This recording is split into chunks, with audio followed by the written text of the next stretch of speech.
Level corporate are में अब हम बात करते हैं कॉस्मो फर्स्ट की। 1981 में कॉस्मो फिल्म्स नाम से कंपनी ने शुरुआत की थी और आज देश में बीओपीपी फिल्म्स बनाने वाली दिग्गज कंपनी है। कंपनी देश की सबसे बड़ी बीओपीपी फिल्म्स एक्सपोर्टर के अलावा दुनिया में थर्मल लैमिनेशन फिल्म्स की भी सबसे बड़ी उत्पादक है।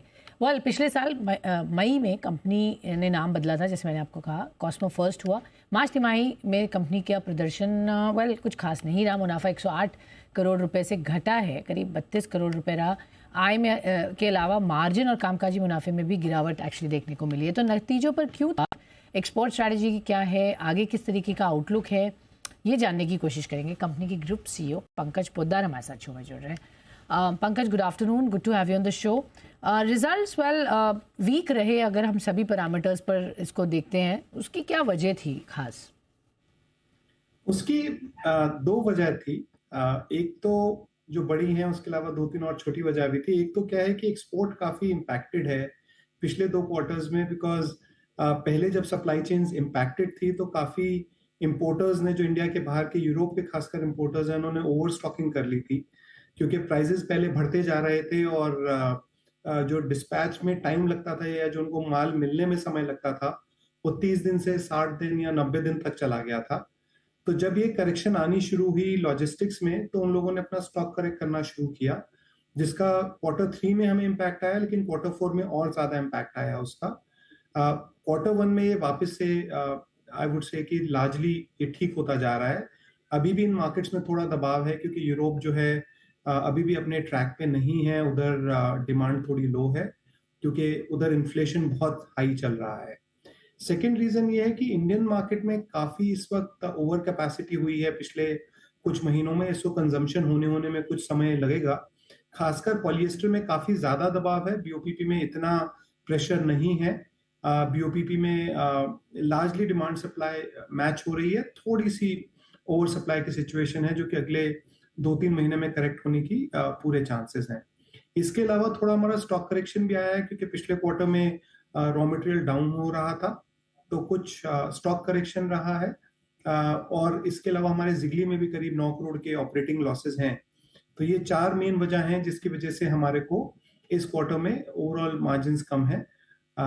लेकिन ये क्वार्टर 1 में हम कुछ इंप्रूवमेंट्स देख रहे हैं ज्यादातर सारी पैरामीटर्स में। ओके, सो जो तकलीफ थी वो आपने बताई किस वजह से रही, export markets and other reasons जो आपने बताए। डिमांड में थोड़ी सी कमी है, ओवर सप्लाई है मार्केट में।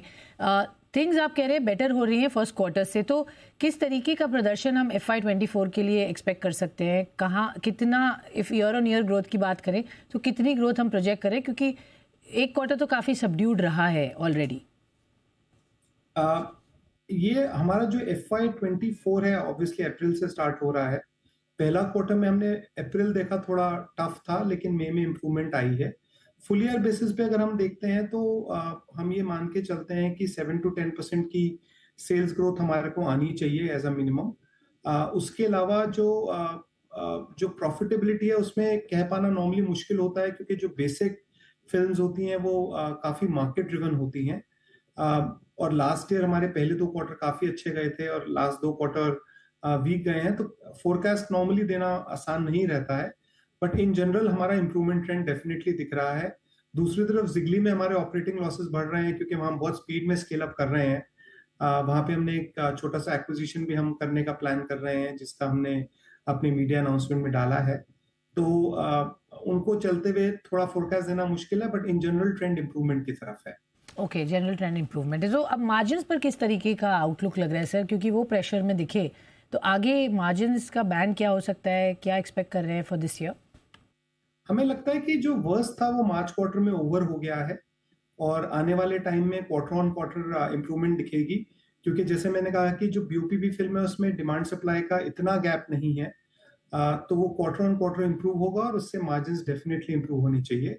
पॉलिएस्टर में हमारा फोकस अगेन स्पेशलिटी फिल्म्स पे है। हमारी जो श्रिंक लेबल है, विंडो फिल्म है, श्रिंक ऑलरेडी लॉन्च हो गई है, उसकी मंथ ऑन मंथ ग्रोथ आ रही है। विंडो फिल्म हमारी जुलाई से लॉन्च हो रही है, तो उसमें वो बहुत हाई मार्जिन प्रोडक्ट है।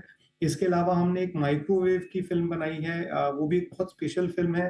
तो हमने काफी सारी स्पेशलिटी फिल्म्स की डेवलपमेंट की है अपने पॉलिएस्टर में। और वो क्वार्टर ऑन क्वार्टर हमारे को अपने मार्जिन्स को इम्प्रूव करने में हेल्प करेगा। Okay, sure. So quarter quarter margins यहाँ इंप्रूव होंगे और उसकी वजह आपने बताई। प्राइसेस पर क्या व्यू है सर? क्या प्राइसेस कुछ चेंज हो सकते हैं? Is there a scope for a price hike of your products इस साल, या आपको लगता है स्टेबल ही रहने वाले हैं ज़्यादातर? मैंने आपको ऑलरेडी कहा कि मई में इम्प्रूवमेंट आई, लेकिन अभी इम्प्रूवमेंट बहुत इम्प्रूवमेंट है।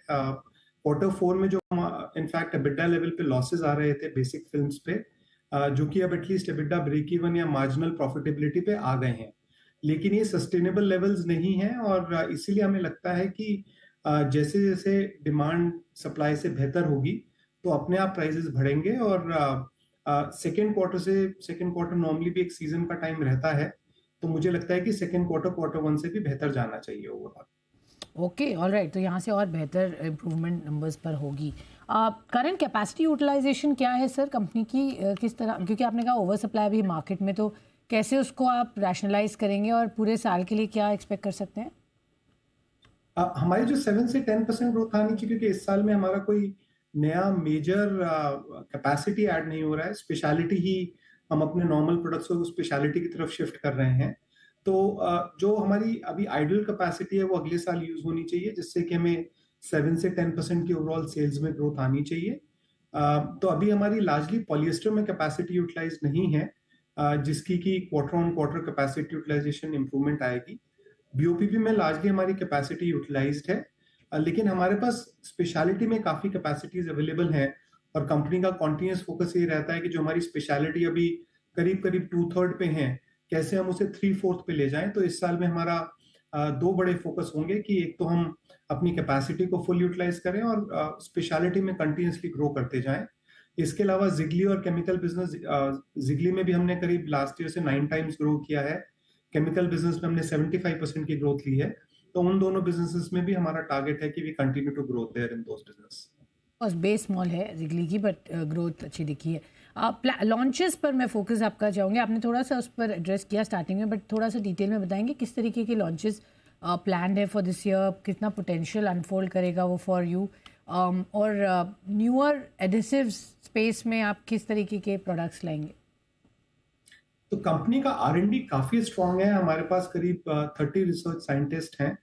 हमने काफी नए प्रोडक्ट्स लॉन्च किए। एक तो हमारी सिंथेटिक पेपर की बास्केट काफी बड़ी हो गई है, जहाँ पे हमने फोटोग्राफी सेगमेंट में कुछ प्रोडक्ट्स लॉन्च किए हैं, डिजिटल सेगमेंट्स में प्रोडक्ट लॉन्च किए हैं। हमने श्रिंक लेबल की फिल्म लॉन्च की है, हमने डायरेक्ट थर्मल प्रिंटेबल की है, हमने जो घरों में या ऑफिस में जो प्रिंटर है उसमें प्रिंट होने वाली एक फिल्म लॉन्च की है जो लेजर प्रिंटेबल है।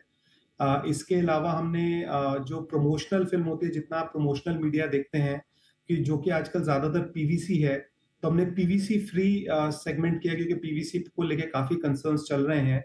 तो वहां हमने पीवीसी फ्री सेगमेंट एक लॉन्च किया है, तो वो भी एक काफी बड़ी मार्केट है। सिमिलरली हमने एडहेसिव्स की एक इंडस्ट्रियल एडहेसिव्स की नई कैटेगरी लॉन्च की है प्रोडक्ट इनिशियल कमर्शियल ट्रायल्स में। तो काफी प्रोडक्ट्स पे काम चल रहा है और विंडो फिल्म भी आने वाले टाइम में लॉन्च हो रही है। तो हमारी R&D काफी अच्छा काम कर रही है नई डेवलपमेंट्स पे, और इसके रिजल्ट जरूर सामने आएंगे आने वाले क्वार्टर्स में। स्ट्रॉन्ग R&D पाइपलाइन है और उसके रिजल्ट्स आएंगे आप कह रहे हैं। क्विकली आखिरी सवाल सर, किस तरीके का केपेक्स लाइंड अप है इस साल एंड उसको फाइनेंस कैसे करेंगे सारे बिजनेसेस की अगर बात करें तो? कंपनी की बैलेंस शीट काफी स्ट्रांग है। हमारा डेट एबिटा रेशियो 1:1 ही है, और अगले 2 साल में करीब 550 करोड़ का हमारा कैपेक्स है, कि जो कि लार्जली हमारे जो अर्निंग्स है उससे फंड हो जाना चाहिए। तो हमारा date EBITDA I would say ये रेंज बाउंड ही रहने वाला है कि 0.75 से लेके 1.5 की रेंज में ही रहेगा, डिपेंडिंग ऑन आवर अर्निंग्स। तो अभी जो हमने किया हुआ है लार्जली एक बीओपीपी लाइन, एक सीपीपी लाइन और एक मेटलाइजर, ये 3 लार्ज एसेट्स हैं, और एक हमारी शीट लाइन है। 4 एक लार्ज एसेट्स हैं जो हमने ऑर्डर किए हैं, जिनका कैपेक्स करीब करीब 550 करोड़ है। इसके अलावा हम अपने फ्यूचर एक्सपेंशन के लिए एक बड़ा लैंड भी महाराष्ट्र से हमने इंसेंटिव स्कीम में उनसे हमारी डिस्कशंस चल रहे हैं। तो वो भी एक आने वाले टाइम में अगर हमने वो हमारा अप्रूव हो जाता है, तो वो भी हम अपने शेयर होल्डर्स से शेयर करेंगे, जहाँ पे हम एक लार्ज पार्सल ऑफ लैंड और एक नई महाराष्ट्र इंसेंटिव स्कीम में हम अप्लाई कर रहे हैं। ओके, तो यहाँ पर कुछ इंटरेस्टिंग डेवलपमेंट्स हैं इन्वेस्टमेंट्स को लेकर। बहुत बहुत शुक्रिया पंकज हमसे जुड़ने के लिए और बताने के लिए नंबर्स पर आपकी क्या राय रही और मोर इम्पोर्टेंटली अब आउटलुक किस तरीके का है कंपनी का।